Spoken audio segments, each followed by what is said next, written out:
Let's start it off with 28 Years Later, the latest movie from director Danny Boyle, a collaboration with his often on-again writing partner Alex Garland, who helmed the original in the 28 Later series, the 28 Days Later, many years ago, but not 28 years ago for those of us who are suddenly feeling very old. Shout out Amanda. But it was close. I appreciate you doing the math in your video. I did. Amanda, you did have a whole video breaking down the franchise and this movie. What's going on here? What's the impetus for us returning to 28 Later for this film? Yeah, they took it in an interesting direction. They basically said, whatever ended in 28 weeks later, they were like, nah, we pushed back the infection from anywhere else it got to in the world. That underground tunnel to France, blown up, gone, doesn't exist anymore. And it's an interesting direction to take where you end up really focused on this kid who's literally has no real concept of the world as it once was, just these like remaining relics. And that's kind of what it's all about. Like he's got this little Power Ranger toy, but he wouldn't ever be able to watch Power Rangers. And it's really just focusing on this idea that this kid should theoretically be living in a world and an existence that's surrounded by death, but actually has like no understanding or comprehension of what death even is, which I thought was a really interesting thing to explore in a movie that's literally about Britain being quarantined from the rest of the world because of all the death. You see there's a little bone graveyard everywhere. I just think it was a really interesting direction to take it in, and it definitely feels like a continuation of like Garland's evolution as a writer with his quirkiness. Yeah, one thing that really I think stood out is the ways in which this does feel, especially that we've gotten to know who Alex Garland is as a filmmaker in the years since we've seen this franchise. A lot of things feel very distinctly Garland in terms of its sort of worldview, in terms of the kind of like cynicism that is pervasive in his movies. But I think there's also a bit of like flash and wonder that Danny Boyle is a little bit more familiar with. And I think the mix of their two aesthetics, their two viewpoints works really, really well here. It really creates wonders where you're at once both like horrified and in awe of the things that you're seeing. Yeah, absolutely. Art, I know you're a fan of the franchise. What was your thoughts on 28 Years Later? It's super weird, and I like it more and more that we're getting closer to the part 2 and what's supposed to be a part 3 as well. Yeah, because like you're saying, it's a good mesh between the two of them, and where Danny Boyle's more like poetic, I want to say, in the styles of movies that he makes. He's got a good rhythm to it. He almost wants you to kind of figure it out, whereas Alex Garland is very scientific. Like that's been his thing. There's metaphors in Ex Machina, but there's a through line of what's going on here, how that machine is learning. Annihilation, full of metaphor, but that is an alien who came to Earth, has its specific like not even a mission, but it is a being that's just trying to attach itself to things. Yeah. And now he's done that for the virus here, and I think that's really interesting because you have the metaphor from the first one of why it's called the rage virus. It's all these people who are getting angry, and damn, did that kind of grow in the last 20-something years. It makes even more sense now. The idea of, like you guys were describing, we're doing our top 10 of the year, that it really is showcasing how the entirety of the world can move on when something bad happens to a certain part. That we'd rather quarantine it than to deal with it. Yeah, we would just ignore it. Just put it there, not have to think about it. That's what the characters go through, right? You got this poor kid whose mom gets treated the same way. I definitely didn't anticipate the way the movie would be a commentary on Brexit and the sort of isolationist ideals behind that, because it is really a way of the consequences of cutting yourself off, right? Like the world moves on without you in these different ways. And I don't know, I think centering a zombie movie like this in real world politics in its own way, like it doesn't feel necessarily overtly or overly political in how it's pitching it, but there's definitely a lot to say about human nature and what happens in community versus what happens when we're torn apart. It's a pretty remarkable film in that way. I wasn't expecting it. It reminded me a bit of what's our boy from Waves? He had done Trey Edward Schultz had done the one with the knock of It Comes at Night. Oh yeah. I think it's a little bit like It Comes at Night, where people, that one is a little more artsy, but people wanted a horror movie and they got something else. People came into this wanting zombies. They get it, then they get hit with all this other wacky stuff. Yeah. And in the same way that both movies kind of have a father who's trying to like raise their kids in the lies or truths that they deem, right? Yeah. Because this is like a movie where they're all frozen in the era when the zombie break happened. Yeah, you have and they want to stay that way. To the point that even he's not accepting the fact that he knows his wife is dying. He's just right, but he wants to keep it that way. Moving on, doesn't want it. He's very machismo. Everybody there in the town has relegated themselves back to the exact same rules of men do this, women do that. They got these montages that play over the movie. I think there's a lot that they work with in this film that's not just interesting in terms of its story, but in the lore that they're building. Like in the behind the scenes as well as the making of, because I know we were discussing, Amanda broke it down in her video as well, of these like matrix shots that they're getting on the cheap with just cameras made up of iPhones. And I know that they use a variety of different stuff, but the iPhone's what's really been pushed because it feels like a Frankenstein of a movie that they put together. Yeah, that is something that really resonated with me too, is this style. I mean, Danny Boyle has always been a stylist. Like his movies always look incredible and flashy, but this is unlike what I've seen both from him or like in any movie paper like this, mache of a movie, like it's so frenetic. It feels like things are just being put on top but of each other, and it all makes sense, right? Well, it really helps to unsettle you, and particularly, this is something that we mentioned in brief in our best movies of the year video, but the use of the poem Boots, which was something they used for the trailers first, and then Danny Boyle put it into the film. There's that whole sequence where they're going out across the strait, and it just causeway. The causeway. Thank you. Yeah. There's nothing really happening in that moment, but it sets you up so perfectly tense. For the tension that you need to feel, for the unsettling nature of leaving the comforts of this, safety zone for the zombie land. Those what do you call them? The heat alpha? vision shot. What is it called? Like the infrared. Yeah.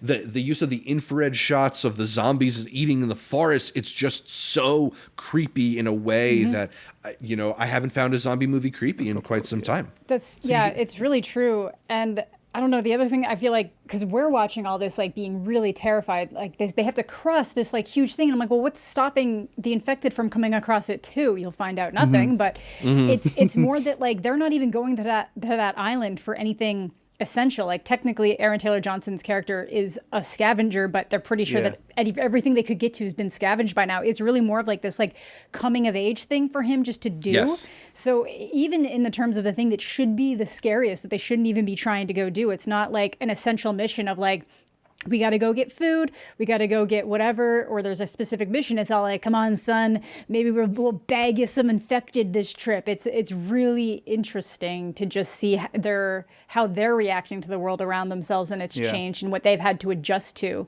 over the decades now. I just think it's really interesting, and it's something we haven't really seen in any kind of like infected zombie type media, because we never get far enough for people to just be so nonchalant with them, unless it's just the odd off character who's crazy. It's interesting. It's also like it's an indie movie. It's like a Sundance coming of age movie that just so happens to be with zombies. $50 million indie movie, but it has the punk aesthetics of an indie movie. That's still a pretty low budget. That's how much the first Twilight movie had, a $50 million budget, and it's considered a small budget. So they that 50 mil went a long way here. Yeah. They obviously have like an intro scene, the Teletubby scene, that I think is very, really gets you into the movie. I love it so Alex much. Garland has done a lot. But the movie is really split between the two bits. One, it's how this kid is raised by his father. Yeah. And then it's really how he's raised by his mother. Yeah. And it's like, which one of those will he retain, especially where the movie ends up, where it's now up to him to decide, okay, what are you going to do once you meet other people? Are you going to go with them, or are you going to be the pushback to that? Yeah. And I find that interesting. Have you heard the breakdown that it's the Father, the Son, and the Holy Spirit? I can see that. There's a lot. There's a character in here with the initials JC. That's when I was like, okay. And he was 33 when they filmed. I was like, all right, I see what y'all doing here.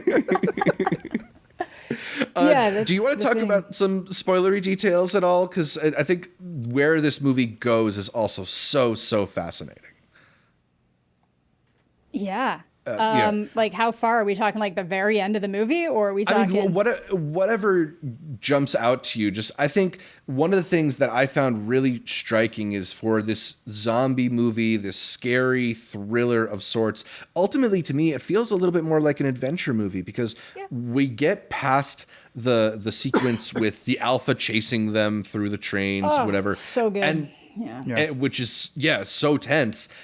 And then we get to this really kind of like mystical section of the film. Yeah. It's so contemplative in a way that you don't expect for the third act of a horror movie. Like the place where you're supposed to get like this big climactic action scene instead is like a big sort of emotional breakthrough. Did that moment with Ralph Fiennes suddenly appearing and the whole section at the Bone Temple land for both of you? I would say so. Weird. It was weird. Very but weird. Then you don't do this to a child, bro. Yeah, it's weird. But once you maniacal. get there, there is a weird beauty to it. Yeah. But there's a weird beauty to it. And again, it's just like making this kid understand death, which I find so interesting for a kid who's literally just been raised in a world that is like only the way it is because of insurmountable amounts of death, that he can't accept it, and kind of teaching him that he has to. I think they did things a little bit quickly. But that's okay. Exactly. Yeah, I think that's the, full spoilers. Yeah. Here is the skull of someone very close to you. Go put it up there on the tree. Yeah. It is a little weird. But it's a beautiful moment because it's like he faces it towards the sunrise. Yeah. And it's like this beautiful thing. He just got a crash course real quick, had to learn this is what death is. Your mother's in pain. I'm going to take that away. Isn't it better for me to be able to do this now than for in love versus whatever horrors could be waiting for her to continue on this way. And like, I hear you, Art, because it does sort of happen in a way that feels very sudden. It was very abrupt. It almost feels like allegorical rather than naturalistic, right? Yes. Like it feels like something out of a fable, which I feel like is pretty intentional. Easily. Yeah. Look at that. It looks like Hamlet, bro. There's this whole section feels like a fable more so than... Yeah. And again, outside of like what the character's actually going through, which to me is like, all right, this is a lot to throw in a kid really fast. The idea of him building this bone temple, which is the title to the next one, it being, as they've put it, a what are the Stonehenge? Yeah, that it's supposed to be this monument that people are going to come across, and it's supposed to tell you like this is and I get that. That's really cool. It's really interesting. I don't know. I'm more intrigued on how they're building the tiers of the alphas, how they're making that a bit, because you have some that are on the ground, some that have even procreated, and I think that's the more interesting part, because you kind of see moments of that when she delivers the baby, right? Which I think they've posed the question: was she already turned, or was she not before the baby got pregnant? Will that have something to play with it? I was like, okay, maybe. I guess we'll see how that plays out, but. The ending, they put some shots up already on Instagram. Is such a completely different tone. Yeah. It turned into an anime. Power Rangers. Yeah. I'm excited for what it will be, but it was I almost wonder if Nia DaCosta directed that section because it feels so different than the rest of the movie. That does feel like something Danny Boyle would do, though. Oh, Danny Boyle is certainly capable of it, but it is like a almost completely different film. I know, but all I know is that the second movie is supposed to be the focus on the nature of evil. Yeah. So I feel like these guys are going to be that, like, they're goofy as hell, but then actually terrifying as fuck once it kind of... Yeah, because throughout you see a lot of the people who are like, let's see if I can pull up a picture here. When they find like the people in the attic, Jack O'Connell's gang. Yeah, they're like carved in. Yeah, that's what I mean. He carved Jimmy his own. the Jimmies carved their name into whoever maybe tried to escape the Jimmies. So we'll have to see. So behold, he is coming with the clouds. I'm hoping the kid doesn't join them. I'm hoping the kid is like he joins them, but I hope he realizes. I'm pretty sure I'm pretty sure they said the decision was going to be making the decision of like what family you want and like where you want to. That's interesting. Put yourself in the world. Yeah. So it's also abrupt, for us non-Brits, it might feel a little bit different, but we all have some familiarity with the story of Jimmy Savile, who these characters are at least, it looks somewhat modeled based on. And I wonder how much that is going to play into the whole idea of the corruption of this young Spike character played by Alfie Williams. But it'll be really interesting. I think one thing that we've hinted at but not underlined is how excellent the cast is throughout 20 really years good. later. Anyone in particular stood out to you the most, Amanda? Man, the kid's great. Alfie something. He's very good. He did great. Alfie Williams, Jodie Comer really did such a good job kind of coming in and out of lucidity throughout it. Yeah, I don't know. How about you? Obviously, Ray Fiennes is doing his best fable. Yeah, Ray was good. Well, it's an excellent use of casting because Ray Fiennes has this thing where he is both simultaneously like really warm and really frightening. Yes. Right? Like there's a reason why he was Voldemort, you know? Like why he's Voldemort, why he works so well in the menu. Yeah. There's something about him where he does, or even Grand Budapest in its own way. Yeah. There's something about him where he is both like really classy and elegant, but also capable of something very dangerous. Yes. Yeah. I also like that he's a doctor because all the push and pull is, he's bad, he's evil. And not only is he not, he's weird, but he's not this evil sociopath. They make it almost seem like he's going to be the Jesse Plemons in Civil War. Yeah. He's got all these bodies that he's Lined stocking up, but in reality, he's doing something different with them. He's trying to honor them. It's like he's bringing them Yeah. down to the level where they all are the same again. Exactly. So with this being a sickness, because they really try to hone that in that this isn't your average zombie thing. It's a still virus. humans with a virus. Yeah. And this is a doctor trying to cleanse that. In the craziest operatic way, I guess. But it was an interesting character to have, and I'm curious to see what else they do with his character. Yeah. I did think Jodie was very good in her coming in and out. If we're talking about abrupt things, her getting the cancer diagnosis and saying, this is why you sleepwalk at night and you can kill zombies and stuff. Sure. But I think there's a lot more to answer. Like, what was the dad doing? Having rewatched the movie, a big complaint I heard was, why wouldn't Aaron Taylor-Johnson run to go get his kid? But they have like guards waiting on the side that wouldn't let him out, because as you guys were mentioning, he was like the gatherer, and there's a big part in the trailer where it says, if you ever leave, you will never come back. Yeah, he kind of runs out at the end. We won't. No, it's not that it's if you don't come back, we won't go get you. You can come back whenever you want. We won't come get you. Right. Yeah. Is what they said. I think it's that maybe, I don't know if it just took him that long to realize that There's no way. There's no way. I don't know. His wife was no, gone. because he knew he was going. Yeah, he knew he was going. That is one of the things that I felt was weird. They said he was important to the group, so I'm just assuming there was like a cutout bit that we didn't get to see of them, like saying, no, you will not go. Because they have him But over I feel like watch. he would have listened. When the baby gets there, they're like at the house and they have him seated. So true. They might have like literally had him strapped down. Yeah. But also, maybe it's the idea that since the baby was there, he knows his son might be close by enough that he can run after him. I don't know. You're accepting that baby?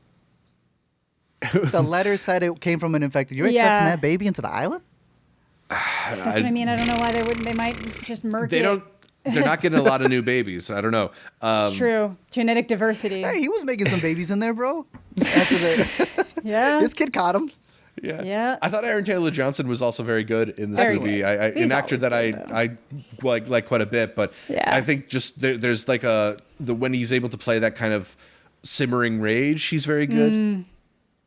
Yeah, I like the soldier as well. I thought his scotch on the rocks joke was fantastic. Yeah, scotch on the rocks. It was pretty good. I'm curious to see what more they do with that. Yeah, no, he was good.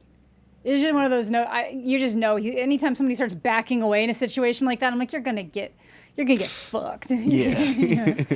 Yeah. So both of you are anticipating the next installment in 28 years later, directed by Nia DaCosta. 20 years later, The Bone Temple. Bone Temple. I gotta You're get my more part two, excited bro. now than you were before seeing 28 years later, you think? I would say I'm about the same.